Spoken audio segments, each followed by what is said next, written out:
Chaim.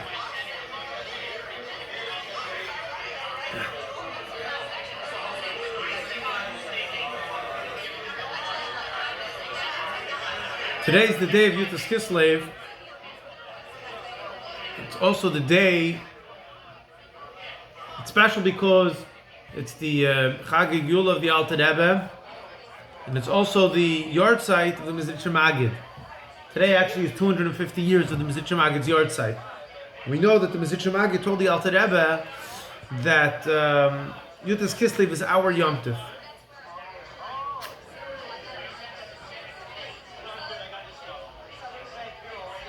What's the significance of Teres Chassidus Chabad? What's the specialty of Yud Tes Kislev? There's a lot of catchphrases. Rishon L'Chassidus, וחוית, נפשינו, ניתן לנו. And a lot of times you can get lost in the, I don't want to say the excitement of Yud Tes Kislev. The Alter Rebbe says that whoever is mishtatef in the simcha of Yud Tes Kislev, the Alter Rebbe said he's going to take them out from any of your shverigkeiten, many of your problems, and even mina gehenim. Today, to us sitting together, for us bringing with friends and schmoozing and enjoying good to farbaisen, although we enjoy it every night, but today we do it. Today we're being mishtatef in the farba simcha of the Alter Rebbe, and as it says, there's a reward the Alter Rebbe, and that in turn will take us out of any shverigkeit. The Frierdiker Rebbe actually writes in one place. The Frierdiker Rebbe writes. The Frierdiker Rebbe says during the Shav Brachas of the Rebbe, that the Alter Rebbe dedicated Yom Kippur, Yud Tes Kislev, to be like Yom Kippur, and any Yid can ask for whatever he wants. And another place, the Frierdiker Rebbe says that if someone doesn't say Tachna on Yom Kippur, on Yud Tes Kislev, he's already being mishtatef in the Simcha of the Alter Rebbe. Even a guy that never says Tachnun, but today he doesn't say Tachnun, today is being mishtatef in the Simcha of the Alter Rebbe.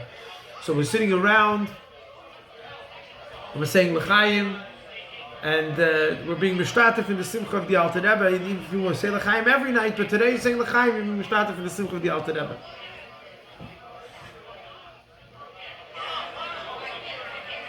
Rabbi Leibel Eiger, Rabbi Kiva was the Einukul of Rabbi Kiva Eiger. Rabbi Kiva Eiger, we all know, right? Rabbi Kiva Eiger was. Rabbi Leibel Eiger had Einukul. Rabbi Kiva Eiger had Einukul. Rabbi Leibel Eiger who became a chassid, not a Lubavitcher chassid. He became a Kotzker chassid. When Rabbi Leibel came back from Kotz, Rabbi Kiva Eiger asked him, "Nu, what's the learn Darton? What did you learn there that you didn't know before?" So he told him very simple. I came back. I now have an answer to a question that you write in your Sefer Drush V'Chidush. Rabbi Kiva Eiger writes over there about the Gemara Masechta Shabbos about the idea of Gzeira D'Rabba. Very briefly, what's Gzeira D'Rabba? Chum Paskin, the Gemara Paskins, that because somebody might take a shofar or a Megillah or a lulav on Yom Tov that falls out on Shabbos, or Shana that falls out on Shabbos, Sukkot and Purim, etc., and go to a Rav to ask him, how do I blow this? How do I shake this? How do I read this? And he's going to take it from his house to the Rav's house to learn the halachas. He's going to go through Rosh Hashanah, he's going to end up carrying, and to avoid that Yisur, we said that when Yom Tov falls out on Shabbos, you don't blow shofar, you don't shake lulav, and you don't lay Megillah. So the Kiva Eiger says, I don't understand. According to Rabbi Yanai, walking is like standing. See the Gemara over there in Shabbos. Walking is like standing. So, what's the problem if he walks holding a shofar and Megillah lulav to the Rav? Elamai. In what case would it be a problem? If a guy jumps, someone's jumping in Rosh Hashanah, someone jumps 4 Amis, then in that case it's considered a licha, and then taka you have a problem. However, who jumps in Rosh Hashanah? No one's jumping in Rosh Hashanah. It's a milsa d'leishchiach. So why is it a problem to lay Megillah or shofar or blow shofar or shake lulav on Shabbos? It's a good question.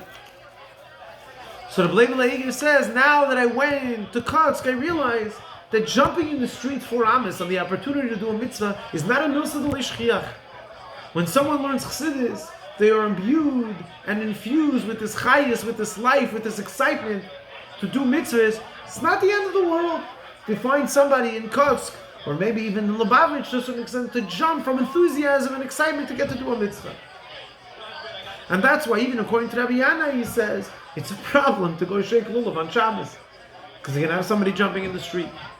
The Rebbe Rashab writes in a letter of Yud Tes Kislev 121 years ago, Tafresh Samach Beis, besides for explaining about Rosh Hashanah, Yud Tes Kislev being Rosh Hashanah Chassidus, the Rebbe Shvasiyat explains that Chassidus, וחוית נפשינו ניתן לנו. And in this phrase, וחוית נפשינו, וחוית, the Rebbe Rashab sums up what's the definition, what is accomplished by Teres Chassidus Chabad. What is what is chayis? You walk into a room and it's dark and the light is off. There could be a table, there could be a chair, there could be svarim, there could be whatever you want in the room, but it's dark, you're not able to use them, you can't access them, you can't interact with them.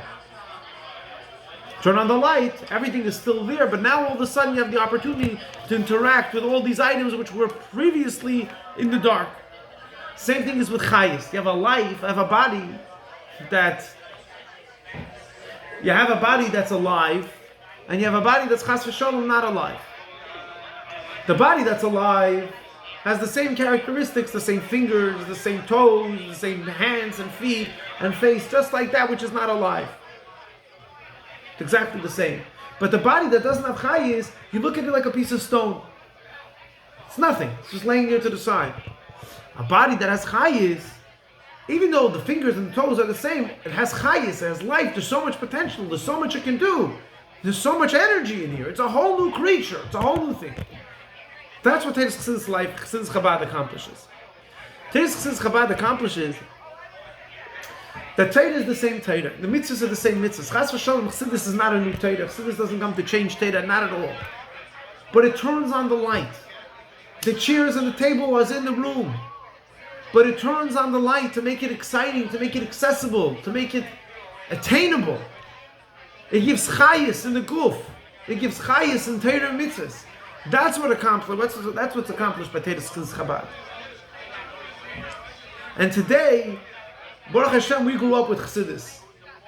Since we were born, from the moment we were born, we were already learning Chassidus and Psukim, whatever it is. So we become immune to it, so to say. Comes a day like Yud Tes Kislev, it's a time where we get to recalibrate and think back and understand. How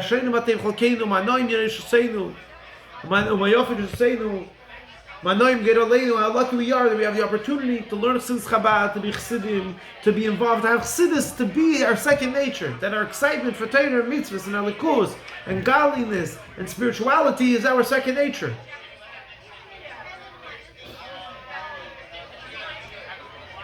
Yud Tes Kislev, we have the opportunity to gather our thoughts, to sit with our friends, to encourage one another, to do more and get more involved. Say bekamos, say beichus, in limud Chassidus, in darkei Chassidus. So l'chaim, let us use the opportunity, the 24, 48 hours of Yud Tes Kislev, to recharge, just like a regular Rosh Hashanah, to take chayis and strength for the coming year. So too with Teres Chassidus, Yishal Chassidus, to give chayis in our ruchnistic life, in our ruchnistic endeavors for the coming year. L'chaim, l'chaim.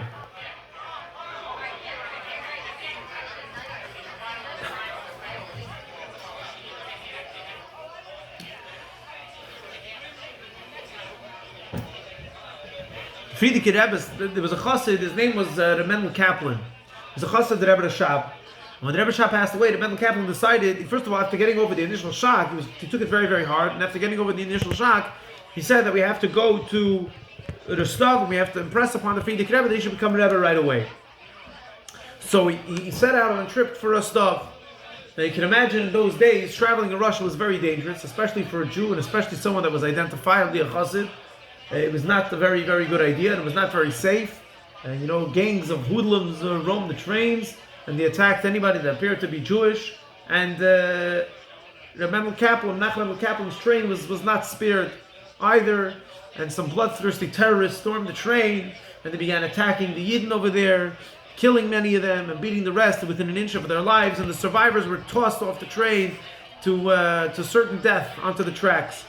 And Rebbe was one of these chaver which were thrown off the train, and by Nisim he landed on the tracks and survived, but he was totally zubrachin. He was in very, very bad shape. And he lied there in agony and in pain, and it was mamish within an inch of his life, and he was found there by some of the rail workers in this godforsaken shtetl in the middle of nowhere, and they took him to the local hospital over there for him to recover. It was precious only for the service people servicing the railway. And as he lay there in his bed, he thinks to himself, what's going to be with me? I'm going to die in this godforsaken shtetl in the middle of nowhere, and I'm not going to have Kvudas Yisrael. That was his concern. He's not going to have Kvudas Yisrael. So mustering whatever strength he had, he wrote a letter to the Rebbe in Rostov, asking the Rebbe to be mispalel for him and to give him a bracha that he should be zeichet to come out of this and be zeichet to have Kvudas Yisrael.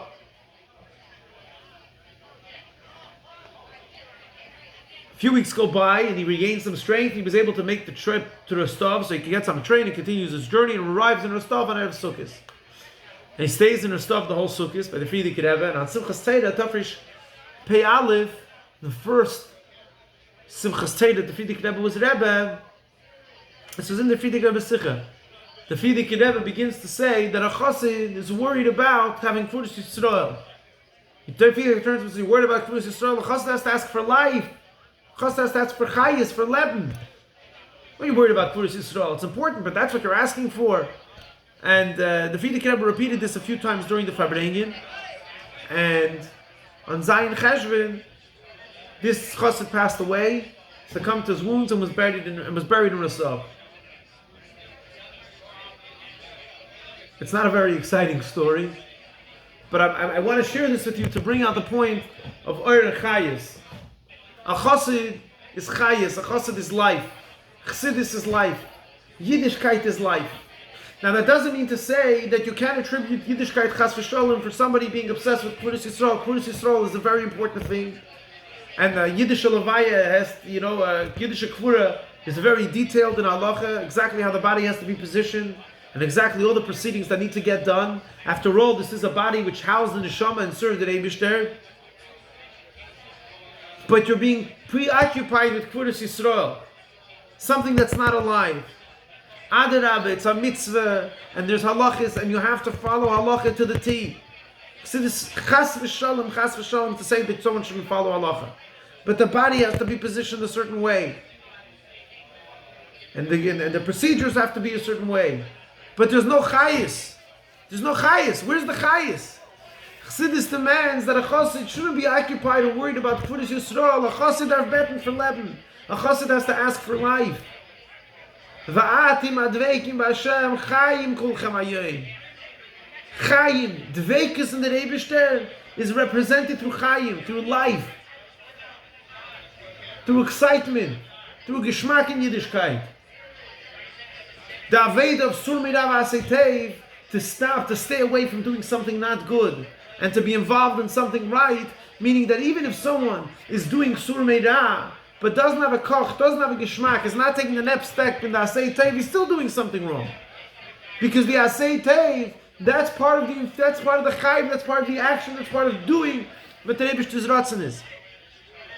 A person that's worried about following, going, and not going the extra mile, not having the excitement in Torah mitzvahs, that's the guy that's worried about Kvudas Yisrael. But a chassid demands more from them.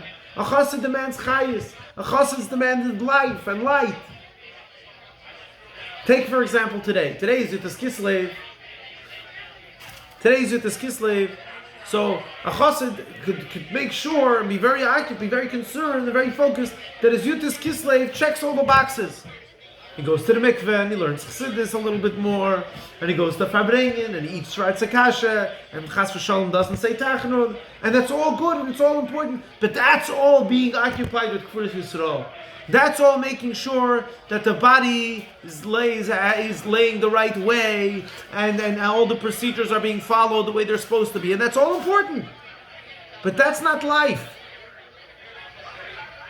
A chassid has to be occupied, the chassid has to be worried, the chassid has to be excited about Torah mitzvahs. A chassid has to have a geschmack in the likus, has to have a geschmack in the Eibishter, has to have a geschmack in doing Torah in Torah Teva Yidden.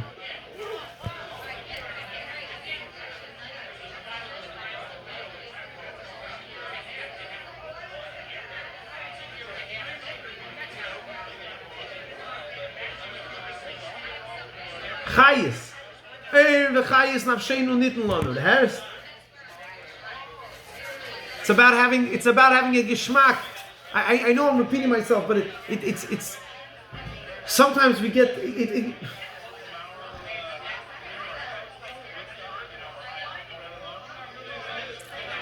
The Rebbe Shab says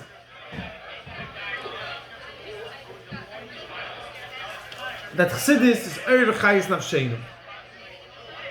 Oir and Chayis. What's Oir? What's light? We touched upon this in the beginning. Oir, light. The Alter Rebbe actually compares light, brings the example for Oir. The Alter Rebbe brings the example for Oir, the difference between the Rishonim and the Achreinim.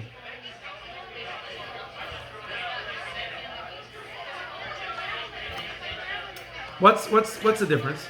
The Rishonim, the Alter Rebbe says, is like someone that walks into a room that's illuminated, and he knows exactly where to go. There's a question in the Gemara, you come in point A, exit is point B, I know exactly how it works. The Achreinim, the Alter Rebbe says, they're walking in the same room, but the light is off. The light is off, so they don't know where to go. You try one way, doesn't work, back up, try something else, doesn't work, back up, try something else. That's why the Achreinim has a lot of shakla v'tagya back and forth. That's Or. Or, you turn on the light, boom, I know straight where I need to go. Chassidus is that Or. Chassidus illuminates, gives us the opportunity to have a relationship with the Eibishter, to see, to know the Elekei Avicha. It provides the nafšiנו ניתן לנו, a direct map to have a relationship with the Eibishter, to know the God that I'm serving. And once I know who the Eibishter is, I see what He wants from me. I have a much more geschmack, a much better time, a much easier time in learning and doing Torah mitzvahs. Right? We know the Sikha of the Fidik Rebbe, which the Rebbe elaborates on why specifically Chassidus was Nizgala, and in the Elef Hashishi in the past 250 years. And why more and more as we get closer to Mashiach. First of all, as the Golus gets darker, we need a stronger Chayis, we need a stronger light, a stronger excitement, and also because we're getting closer to the time of Mashiach, so the Chachma Mashiach is also getting, but that's not the point. The point is, that is the point, but that's not what we're focusing on right now. Oh, it brings me Geschmack. Am I serving the Eibishter? Chayis, what's Chayis?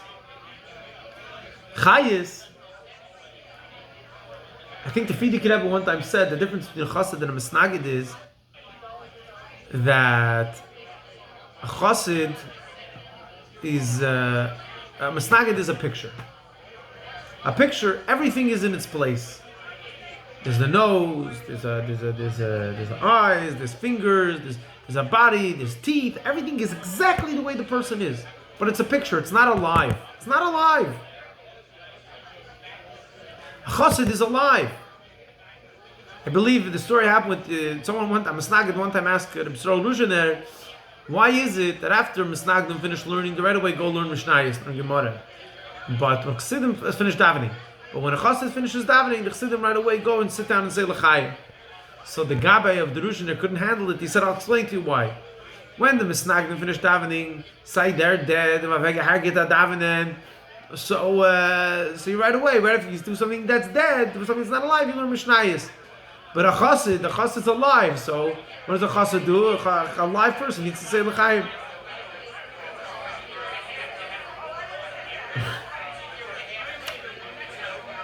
A person that is worried about Kvudas Yisrael is like the guy that's dead. It's worried about where the body should be placed. A chassid has to be worried about life. A chassid has to be infused with Ur and Chayis Nafscheinu. Chassidus gives that opportunity, and Chassidus gives it the capability for a person to sit down and learn Chassidus. Kol Chad L'Fum Shur delay. There was a bacher that was very, very depressed. He was learning in Mesnagdish Yeshiva. And he wanted to be a gadol. But he knew that his kelim, his kelim weren't up to par with the rest of the chevra. So he wasn't going to be a gadol. So he was depressed. Why should I stay in yeshiva? I'm not going to be a gadol. So he complained to the yeshiva and to the mashkiach, and everyone tried to comfort him. You'll be a half a gadol. I don't be a half a gadol. You know, if you see Sachar Zvulun partnership, it doesn't. No, I want to be a gadol. So finally he wrote to the Rebbe, and the Rebbe told him What's Pshat HaGadol? A Gadol is someone that serves the Eibishter. The more connected you are to the Eibishter, the more of a Gadol you'll be. And every person connects to the Eibishter on their level. It gave him a whole new life. It gave him a whole new chayis. A Gadol is someone that serves the Eibishter. And not just serving the Eibishter through going through the motions, someone that has earn and chayis, life and light and enthusiasm and a geschmack. There's someone that's going to end up jumping in the street, Arba Amis, to go shake Lulav, to go shake Esrik, to go read Megillah.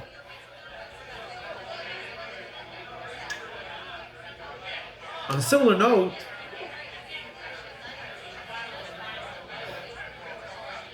the Rebbe brings in Neshimis, the Rebbe brings this story in Neshimis, but more details the Rebbe brings in the Sikha elsewhere. That when they came to arrest the Alter Rebbe on Chalamoid Sukkis, the Alter Rebbe was davening. When the guard came into the Alter Rebbe's room, he saw the Alter Rebbe davening, and he didn't want to disturb, so he waited outside. The Vaila, the Alter Rebbe ran off to hide in the cemetery. They came back in, they saw the Alter Rebbe wasn't there, so they got upset and started searching, and they started interrogating the Alter Rebbe's Rebbetzin. They punched out a tooth. Long story. And yeah, the Alter Rebbe came back that night, and Reb Shmuel Munkes came and knocked on the door and said, who is it? It's a Yid. Is this the house of a Yid? Could I stay and warm myself up? So the Alter Rebbe said, yeah, come in. And they stood by the fire. And the Alter Rebbe said, you chose this night to come to me. So Shmuel Munkes says, I didn't know by the Rabbeim there is night, by Atzad, by you, there's such a thing as night. It's a long story. We'll get into it anyways. So the Alter Rebbe asked Shmuel Munkes, should he go to Peterburg? Should he allow himself to be arrested? So he said, yeah, but the Alter Rebbe said, but it's dangerous. So what? So it's dangerous. Should I allow myself to be arrested? So Shmuel Munkes told the Alter Rebbe, I'll answer you with the following story. And many times the story is repeated. The story of Shmuel Munkes in the conversation with the Alter Rebbe, this detail of the story is left out. Shmuel Munkes says, I'll tell you a story and that's how I'm going to answer you. The Mendel HaRadoker used to go to the Mezritcher Magid every year for Pesach. And there was a Balagola that would drive him every year. One year the Balagola, for free, the Balagola tells the Mendel HaRadoker, I can't take you because business is bad and I don't have any parnasa and hopefully I'll get a job before Pesach. And my wife needs me to be home, my wife needs me the money, I can't go. So Mendel HaRadoker tells him, sell the horse. You have 2 horses, sell 1 horse. And with that money, give it to your wife for Yom Tov. And let's go to the Rebbe. He knew that Mendel HaRadoker was a big tzaddik, so he agreed. Sold the horse, set off. Now you can imagine it was a rickety ride because the wagon was designed to have 2 horses and they're only going with 1, so whatever. He's going slowly, he's being cautious. And Mendel HaRadoker is telling him, well, why are you going so slow? Why are you going so slow? Speed up. So he speeds up, and they go, hey, he's going, whatever. Speeding. He loses control. He goes, rams down a hill, crashes into a house of a Potts, breaking a few windows. Potts comes out with his gun, and he points it at them, and he's about to shoot the wagon driver for crashing into his house. And the wagon driver points at Mendel HaRadoker, was ganz vacant. Says, it's not mine, it's his fault, he told me to do it. So he's about to shoot him, and all of a sudden, according to one version of the story, he became paralyzed. According to another version, the gun jammed, and he realized this was a holy man. He starts begging him, I'll let you go, just daven for me that I should become better. The Mendel HaRadoker is in ganzen vacant. And finally he picks up his hand, and the guy walks away, with great respect to Mendel HaRadoker, and they get back in the wagon, and they keep going. So as they're going, Mendel HaRadoker turns to the wagon driver and says, why did you point at me, that he should shoot me? He says, Maravshach, if you're a tzaddik, nothing's going to happen to you. And if you're not, you deserve it. Because you made me leave my wife for Yom Tov, and I had to sell my horse, and I nearly got in trouble for knocking into the guy's house. Magia lacha.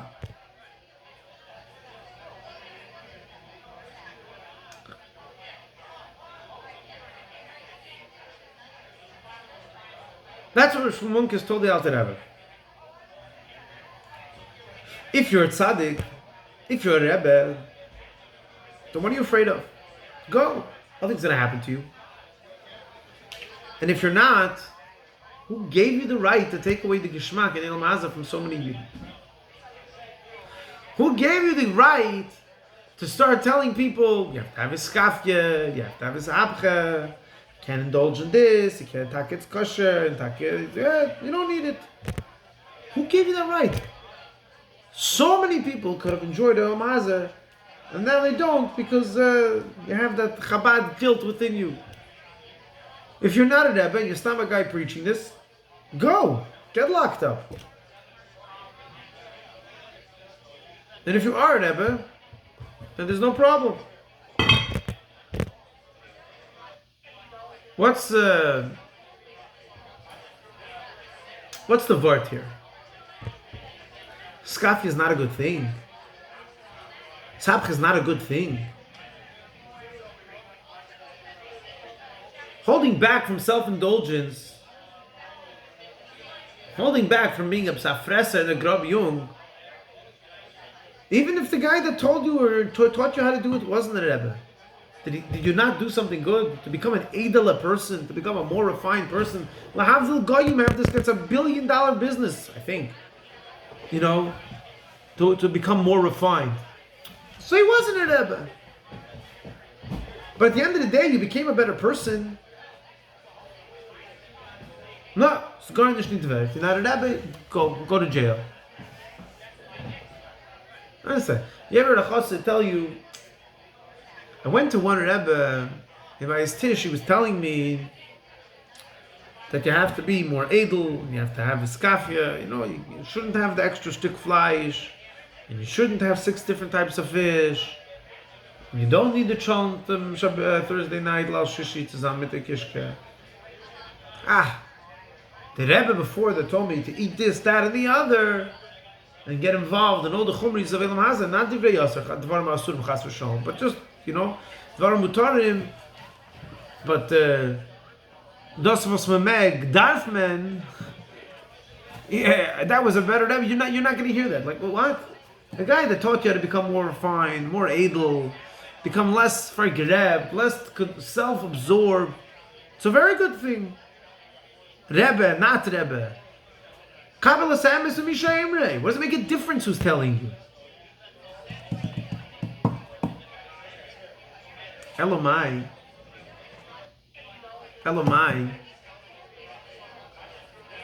Iskafia and Ishabcha is not a virtue. It's not special. It's only holy. It's only special. It's only a good deed. It's only a mitzvah. It's only a chsidish yidin. It's only a maila if it is in the spirit of serving the Eibishter and furthering one's avodas Hashem.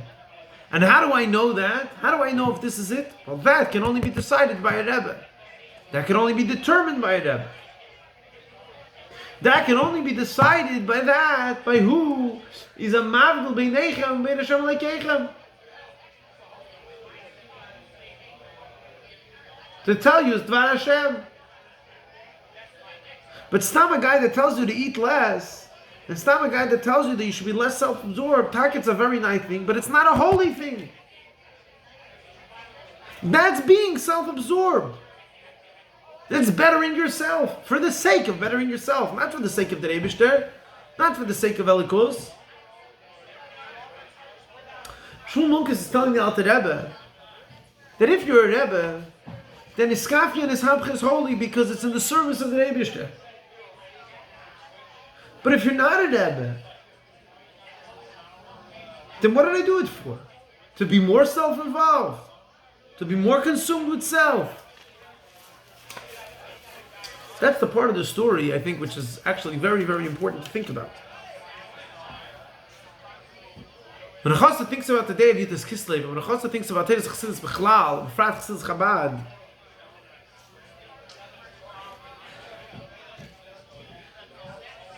it's not about doing like the famous word. It's a was man tarminit and was man megedarfmenit. It's not a nice thing. It's only a virtuous thing. It's only holy if it's coming in the directive of a Rebbe. Because when a Rebbe is telling us to have iskafia, and when the Rebbe is telling us to have ishamcha, when the Rebbe is telling you to do X, Y, and Z, when the Nesiach Chabad say do X, Y, and whatever it is, it's not because it's a nice suggestion, and it's not because you would have listened to it for somebody else, it's because this is alikus, this is godliness. Not only is this alikus, not only is this a means, is skafia and ishamcha virtuous and holy,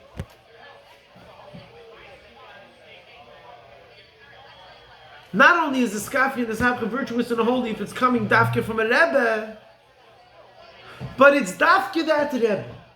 And it's dafke through the lens of Chassidus that gives a person a geschmack and a life and a chayis in his skafia, in his hamcha, and realizing through having a communication with the Eibishter, through having a relationship with the Eibishter, through having a geschmack in elikus, through understanding kol chava from shur delay Chassidus, and the way godliness operates, and who I am, and what my chemer and surah, and how I'm important to the Eibishter, and how my action makes a difference, and how the Eibishter needs my mitzvahs, even though im tzedakta matitin lei, im chatosa matifal bei, right? Like we all learned by a bar mitzvah. The fact of the matter is, the Sava Kalish Baruch Hu Liyaslei did it b'tachteinu. This is the chiddush of Teres Chassidus Chabad. Attack, it's a medrash, but the Rebbe primarily in the Reshvi focuses on this inyan. Chassidus allows us and gives us the opportunity to find godliness in every aspect and to be excited about it. A person can think to himself, I'm a psaloli zach, what am I? I don't sit and learn, I'm not a shliach, I'm not a magid shir, I'm not a shiva, I'm not a mashpia. I'm a guy that goes to business, I come home, I go work, maybe I learn some chassidus, I do chitas, maybe I hear a shir maybe once in a while, but that's about it. Mi ani umo ani, where can I find godliness, where can I find alikus? Wer bin ich? Wo bin ich? The word from the Alter Rebbe, mit der Flev mit der Zeit, was Prat is. This week, Yud Tes Kislev falls out in Parshas Vayeshev. The word from the Magid, whose your site is tonight, on Parshas Vayeshev, it says, Vayeshev Yaakov be'eretz megurei aviv. So the Pashup Pshat is, Vayeshev Yaakov be'eretz megurei aviv, he settled in his father's land. Why is it supposed to be Gurei Aviv? You say that Yaakov Avinu came after working for so long by Lavan, sat and worked day and night, finally had the opportunity to relax, go back to his father's house, learn a Blat Gemara, learn a Ma'amer Chassidus, Pasha to relax. So why does the pasuk say Begurei Aviv? Why didn't it say Bebeis Aviv? He went to his father's house. Magid Taich is a fascinating word. Vayeshev Yaakov. Vayeshev Yaakov Bo'eretz. Where did Yaakov settle himself down? Bo'eretz, in the artsius, in the earthiness, in the lowest things. That's where the Yaakov Avinu settled himself down. Migurei means to collect. Yaakov Avinu, where did he find godliness? Where did he find spirituality? Where did he find the likus? Where did he find fulfillment? Where did he find the connection with the Eibishter? Where did he find Erd and Chayis? Through finding the Eibishter, the artsius. In the low things, in the ground, in the pasha, the simple things. In those which are not... Obviously, Yaakov went to shul, and he davened, and he learned, and he went to yeshiva. Of course that happened. But where did he focus? Where did he put his energy? Where did he settle down? Ba'artzias, to go and collect in the Tzitzis HaKdusha to find the likus. Where was his chayas? Where was his focus? Where was his energies? That was in that which seems to be unholy, which seems to be unimportant. Through the lens of Chassidus, through the eyes of Chassidus, through the chayas of Chassidus, it infuses a chayas in our day-to-day life. That when a person goes to work, he knows he's a chassid. He's not just going to work to make a couple of dollars. The Eibishter put him there for a reason. And there's a shlichus that only he can accomplish. And there's a spirituality in his business, and in his work, and in his teaching, and in his shlichus, that alikus is looking and wants to be expressed. When a person sees the world through that lens, when a person sees how everything and feels how everything is alikus, of course the world is illuminated. Of course you have a chayas in your daily life, in your simple halach yelech. Yud Tes Kislev is a day when we commit ourselves to Teres Chassidus. The day that our וחוית נפשינו ניתן לנו is given to us. We just have to go now and use it and tap into it. It's accessible to each and every one of us. But it didn't land on you. Have to, in order to use it, you have to open the manual and learn how to put on the glasses, the Chassidus glasses, and and look at the world of Chassidus. And that happens through Pashut studying Chassidus, taking set time kviyasitim to learn Chassidus, either alone or preferably with the chavrusa or in a shir. Besides from learning chitas, Pashut learning Chassidus, a maimer of the Rebbe. Kutetera Tera a maimer from the Rebbe Rashab, a hemshich. But the Pashut sit down and get lost and get drunk in Teres Chassidus. It's going to change your life. It's going to change. It's not going to be easy. But once you start, there's no going back. So l'chaim. Tagazayin Hashana Teva belimud Chassidus. And as a result of us having the limud Chassidus, it will lead us on the way of Darkei Chassidus. And when a person sees the world through the lens of Chassidus and lives the life and sees the light, it's definitely going to be a ksiva v'achsiva teva to kaseva l'chaim v'rachim.